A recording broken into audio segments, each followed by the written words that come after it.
Can we buy it? Can I keep it? Jeanie asked her papa on that fall Saturday at the Treasure Attic flea market. Jeanie was cradling in her hands a beautiful miniature crystal horse. Her sparkling eyes revealed that a passionate search had found its conclusion. And the story is called visit to a flea market The Crystal Horse, and it's from this CD called Christmas Presents.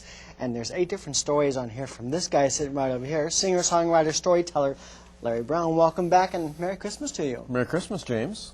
You write a new story every year, don't you? Well, I try to, yes, for Christmas, yes. And the one you're going to tell, obviously, since it's brand new, is not on this CD. No.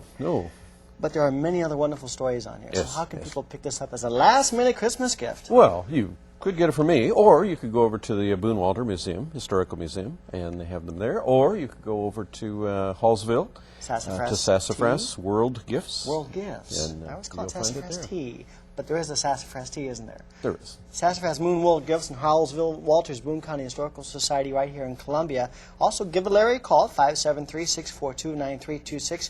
Can you order them off the website, brownstory.com? Yes, you may. www.brownstory.com. Okay. But the best thing to do is just catch the Kids Corners regularly, too, and you'll see Larry telling different stories. Stories that make you think and make you feel different.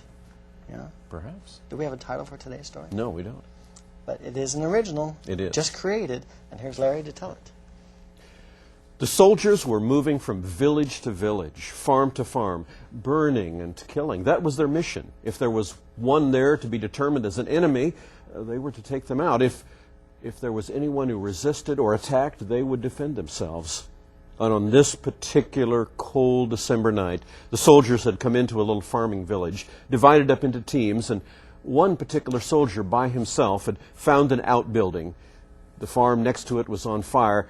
He stepped up, pushed open the door, and put his weapon inside the doorway before he stepped in. And there in the shadows created by the burning buildings outside and a bit of a moonlight, there he saw huddled in the corner a young woman and an infant. And from all indications, she had just given birth.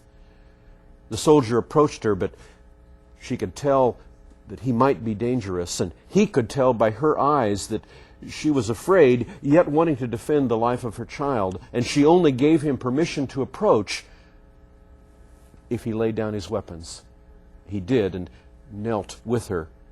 He tried to offer her some amount of comfort and security. Then there was a noise outside. The soldier turned, and there saw another soldier passing by the door. He stepped up to the entrance and said, "Nothing in here, go on." And that soldier passed by, and so the soldier returned and knelt by the woman, offering her warmth and comfort, taking off his own coat and wrapping it around her. And for the next hour or so, he kept watch, paying attention at the doorway, making sure no one else entered, trying to care for the young woman and her child. And as time went by through the night, finally the noise outside quieted down, only the sounds of the crackling fire of lumber burning, and then again a whimper in the darkness. And finally the soldier decided he would bid goodbye to the young woman and baby and stepped out into the night. And as he stepped out into the cold darkness of that night, he could still smell the burning of the surrounding buildings. But he looked up and the stars were shining brightly. And he thought for a moment, why has it come to this? Families against families, brothers killing brothers. This war here on the border between Missouri and the Kansas Territory, if this should continue, the whole country would break out into war between the states. But he went on into the night, and then he stopped again, remembering he had left his guns in the little shack. But he thought, maybe it's just as well.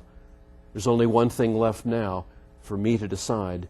Should I go ahead and join my fellow soldiers, or perhaps find a new direction?